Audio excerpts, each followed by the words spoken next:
Paklausyk šito.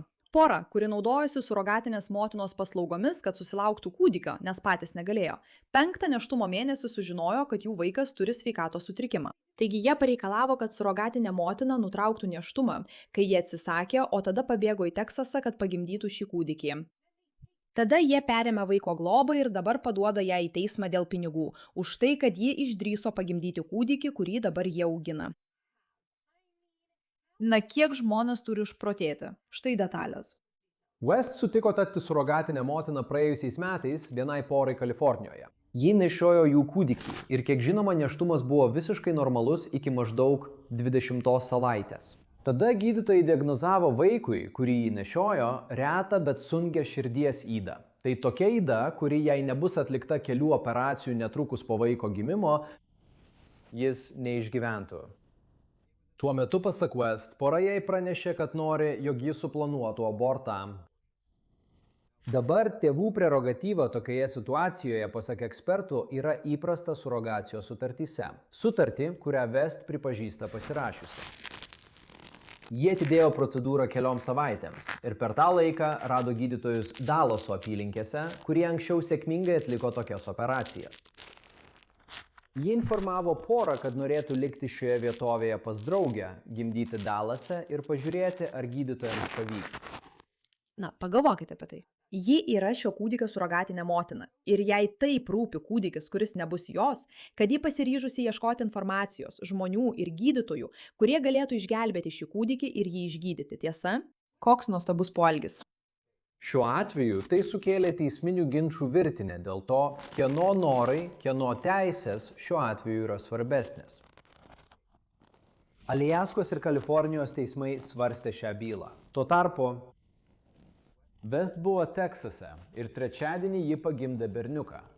Jos advokatas sakė, kad jai nebuvo leista. Bet kada būti su vaiku.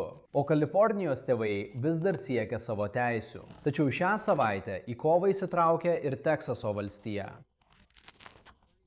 Generalinio prokuroro biuras gavo skubų įsakymą, užtikrinantį, kad 2 Teksaso ligoninių gydytojai suteiktų vaikui gyvybę gelbstinčią pagalbą.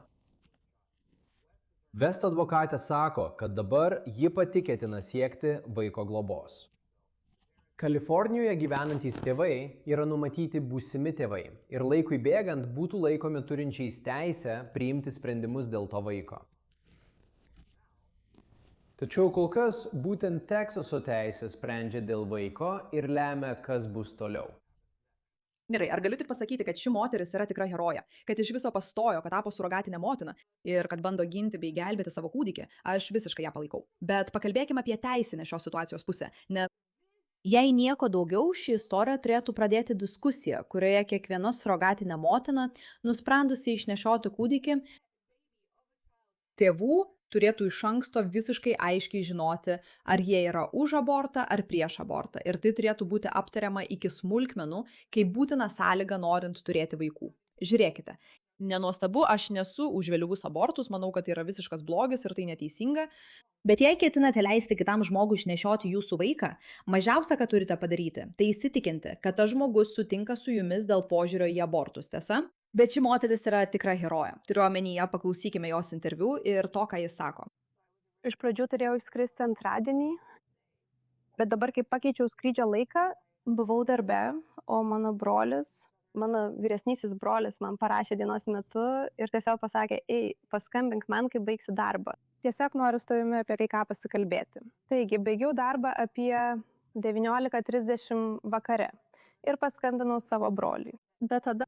Deja, ji yra nėščia šiame vaizdo įraše. Ji dar nesusilaukė kūdikio, kūdikis dar negimė. Dienos metu tiesiog pasakė, ei, paskambink man, kai baigsi darbą. Aš tiesiog noriu su tavimi apie ką pasikalbėti. Taigi, baigiau darbą apie 19:30 vakaro ir paskambinau savo broliui. Jis man pasakė, kaip stipriai jis nenorėjo, kad man tektų.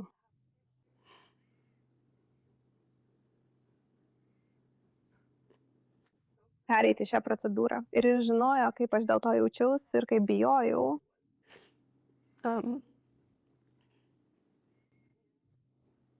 Ir jis man pasakė, kad kalbėsiu su savo žmona ir jie įsivaikintų šį kūdikį, jei tai būtų išeitis man. Ir jis sako, ką jie gali iš tavęs atimti? Tu turi mus, turi savo šeimą. Jie gali bandyti prisiteisti pinigus, kurių tu neturi. Mes esame čia dėl tavęs. Tavimi bus pasirūpinta. Ir jis tiesiog pasakė, kaip stipriai mane myli, kad ir ką pasirinkčiau, jis bus šalia, jis mane palaikė. Bet tai man suteikė tiek daug drąsos ir tiek daug vilties. Gerai. Turiu omenyje taip pat nuostabu pagalvoti, kad aš tikrai žinau, jog jei ši moteris sukurtų GoFundMe puslapį, kad padėtų šiai bylai, jai aukotų milijonai žmonių, nes žmonės taip aiškiai supranta, kad tai yra teisingas dalykas. Vėlgi, pamirškime sutartis akimirkai, o teisinė šios situacijos pusė bus derinama ir mes sužinosime, kas nutiks, kai teismas priims sprendimą. Tačiau šis kūdikis turėtų būti išgelbėtas ir apsaugotas, ir jei moteris, kuri nešioja kūdikį, yra pasirengusi tai padaryti ir prisimti atsakomybę, o tėvai vis tiek nori, kad būtų nutrauktas nėštumas, tiesa? Turiu omenyje turbūt tiesa ta, kad jie yra genetiniai tėvai, taigi tai didelė atsakomybė, kurią jiems reikia prisiimti. Ir štai kodėl surrogacija yra sudėtinga. Aš nesu didelė jos gerbėja. Manau, kad tais atvejais, kai jos tikrai reikia, tai yra nuostabu. Tai tikras stebuklas ir Dievo dovana.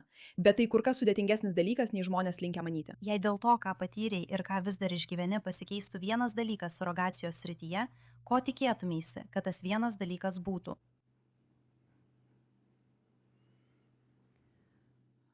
Aš tikėčiausi, kad reikalavimas atlikti abortą, kuris tikriausiai yra daugumoje, jei ne visose surrogacijos kontraktuose,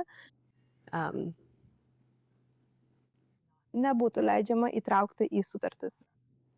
Manau, tai pakeistų žmonių požiūrį, net ir svarstant apie tai, bei mokant surrogatiniai moteriai, jei jie jaustų, kad negali prašyti moters to daryti, ko jie ir neturėtų galėti. Kaip atrodys artimiausios kelios savaitės ir mėnesiai tau, Makena?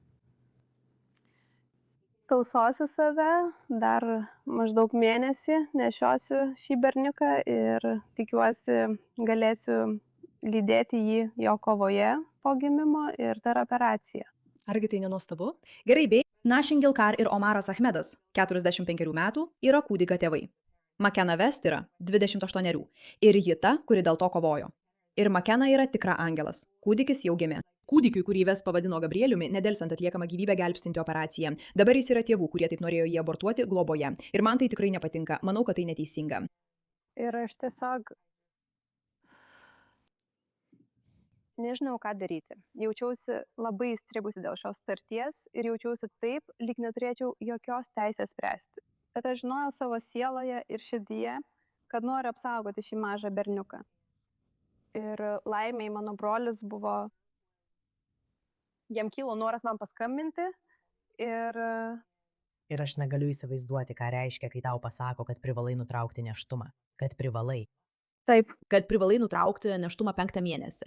Ir žiūrėkite, vėlgi, teisiniai šio klausimo aspektai visiškai skiriasi nuo mano vidinių jausmų ir nuo to, ką jaučia žmonės, kurie žiūri šią laidą. Realybė yra tokia, kad jei turite surogatinę motiną, kuri yra pasirengusi pagimdyti kūdikį ir surasti ką nors, kas juo pasirūpintų, tai bent jau turėtų būti kažkaip teisiškai apsvarstyta. Suprantu, kad ji pasirašė dokumentus ir nesuprato to ir niekada iš tikrųjų nemanė, kad bus paprašyta nutraukti nėštumą 5. mėnesį. Beprotybė prašyti nutraukti nėštumą 5. mėnesį yra visiškai absurdiška. Tai visiškai gyvas, nuostabus dalykas žmogaus kūne. Aš tiesiog nesuprantu, kaip žmonės gali manyti, kad tai yra normalu. Tačiau apie tai visuomenė turi kalbėtis, nes jei surogacija bus normalizuojama, ši moteris yra tikra herojė. Teisiškai nežinau, ar tai, ką ji daro, yra leistina ar ne, bet ji yra herojė, nes ji pasiryžusi padaryti viską, kad išgelbėtų šį vaiką. Ir tai turėtų būti bent jau tas dalykas, apie kurį surogatinės motinos turėtų pasikalbėti su kūdikio tėvais nuo pat pradžių. Ar mes sutarėme, ar mes vienodai suprantame situaciją, nes nė viena moteris niekada neturėtų atsidurti tokioje situacijoje, kai ji nenori nutraukti nėštumo 5. ar 6. mėnesį, bet tėvai to reikalauja iš jos. Bet kokiu atveju dabar jinai yra paduota į teismą, nes išgelbėjo jų vaiką. Ir ar galite įsivaizduoti, kaip jaustųsi tas vaikas? Kūdikis Gabrielius užaugs žinodamas, kad jo tėvai, kurie dabar jį turi, norėjo jo mirties ir padavė į teismą moterį, kuri išgelbėjo jo gyvybę. Turiu omenyje, ačiū už jūsų dėmesį šiam klausimui.